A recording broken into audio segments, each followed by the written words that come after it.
Selamat pagi dan salam sejahtera bagi kita semua.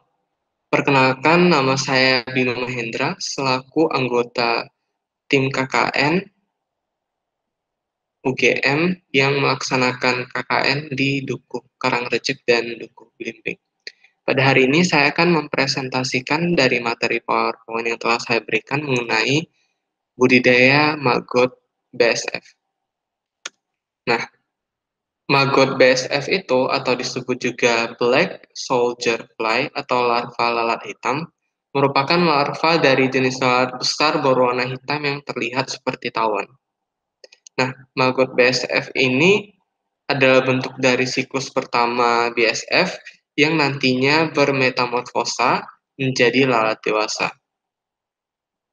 Fase metamorfosa maggot ini dimulai dari telur, larva, prepupa, pupa, dan lalat dewasa, di mana semuanya memakan waktu 40 sampai 45 hari.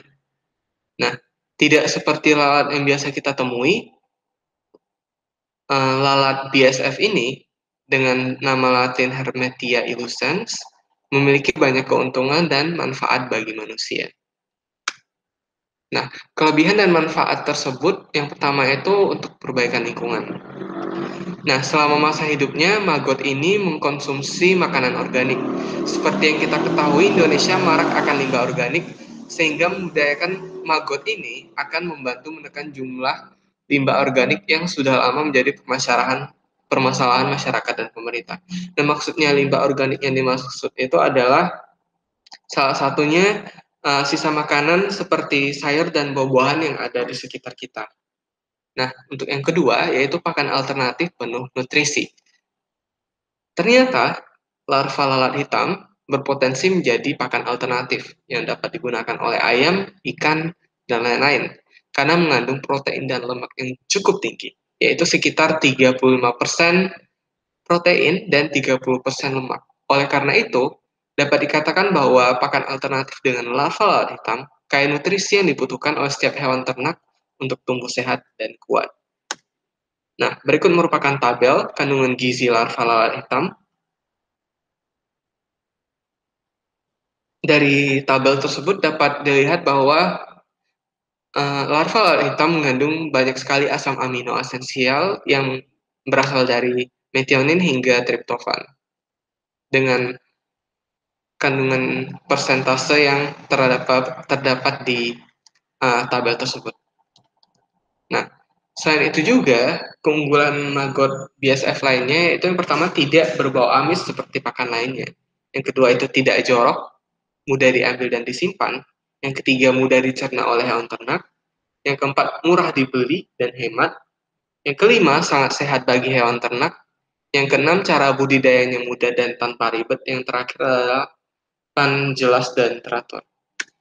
Nah, ini merupakan salah satu cara budidaya maggot BSF yang bisa dikatakan cukup sederhana. Di mana yang pertama itu alat dan bahan yang diperlukan adalah ember, yang kedua air secukupnya, yang ketiga itu EM4 atau Yakult, yang keempat yaitu kantong plastik, yang kelima Royco atau penyedap masakan, yang keenam gula pasir, dan yang terakhir adalah dedak. Tahap persiapan ternak maggot BSF terdapat tiga. Yang pertama itu kandang. Nah, fungsi kandang berlaku sebagai tempat Black Soldier Fly atau BSF untuk memproduksi telur-telur sebagai bibit maggot. Nah, pikirkan terlebih dahulu berapa besar kandang yang dibutuhkan, bisa disesuaikan dengan kebutuhan masing-masing, semuanya tergantung dengan sebanyak dan sebesar apa bisnis maggot yang akan dijalani. Biasanya, ukuran kandang sebesar 2,5 meter kali 4 meter kali 3 meter. Panjang, lebar, tinggi sudah cukup untuk bisnis budaya maggot BSF kelas kecil menengah. Yang kedua yaitu media penetasan telur. Nah, siapkan media untuk telur BSF menetas. Bisa dibuat dari box kardus kecil atau terbuat dari triplex. Setelah telur menetas, pindahkan larvanya langsung ke biopon sebagai media pembesaran. Pisahkan media penetasan dan pembesaran di dalam kandang. Pemisahan ini sangat penting karena jika menyatu, telur-telur akan mudah pecah tertekan oleh larva. Dan yang terakhir adalah tentang biopon. Nah, biopon ini merupakan tempat pembesaran larva lalat BSF yang biasanya dirangkai dari kayu, PVC, dan dipenuhi oleh tanah gembur. Pada dasarnya, biopon memiliki dua jenis, yaitu biopon biasa yang tidak dilengkapi oleh rem yang digunakan sebagai media untuk memproduksi larva kecil, dan biopon yang memiliki rem yang berfungsi sebagai bidang mengiring sebagai jalan migrasi prepupa. Sama seperti media penetasan, ukuran biopon sebaiknya disesuaikan dengan jumlah telur yang menetas. Nah, berikut merupakan uh, tahap pengembang biakan maggot yang dimulai dari cara menarik larva BSF. Yang pertama, yaitu siapkan air sebanyak 1 liter dan gula pasir sekitar 5 sendok. Lalu masukkan air dan gula ke dalam ember. Siapkan dedak sebanyak 5 kilogram dan penyedap rasa, lalu campur dengan air dan gula yang sudah disiapkan tadi. Langkah keempat yaitu tuangkan Yakult atau EM4 ke dalam ember. Untuk komposisi EM4 bisa 1 tutup botol EM4, untuk Yakult bisa berikan setengah botol atau 1 botol.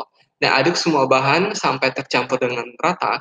Siapkan kantong plastik yang dapat menampung 5 kilogram atau 8 kilogram barang. Lalu, masukkan dedak yang sudah dicampur kantong plastik tersebut. Kemudian berikan sedikit udara pada plastik dan jangan diisi penuh.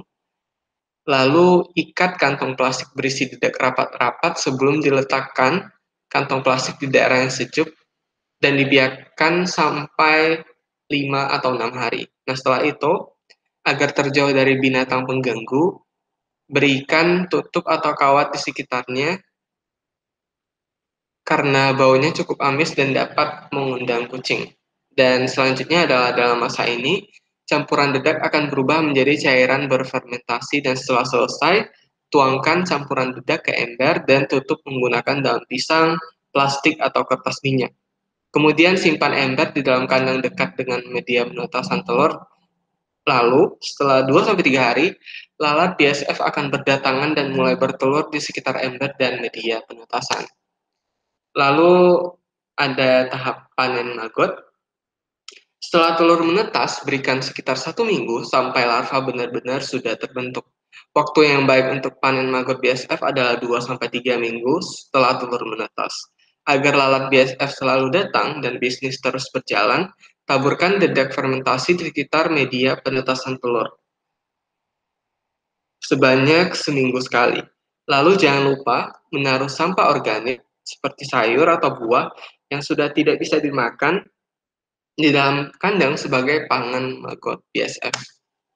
Nah, berikut merupakan video mengenai cara budidaya maggot yang dapat diakses dan dilihat. Untuk materi yang diberikan melalui PowerPoint tadi merupakan salah satu cara, dan kemudian dari video-video ini juga cara-cara yang lain dan bisa disesuaikan dengan keperluan warga Dukuh Belimbing dan warga Dukuh Karangreje. Sekian yang dapat saya sampaikan. Terima kasih atas perhatiannya. Saya Bima Mahendra pamit undur diri. Terima kasih.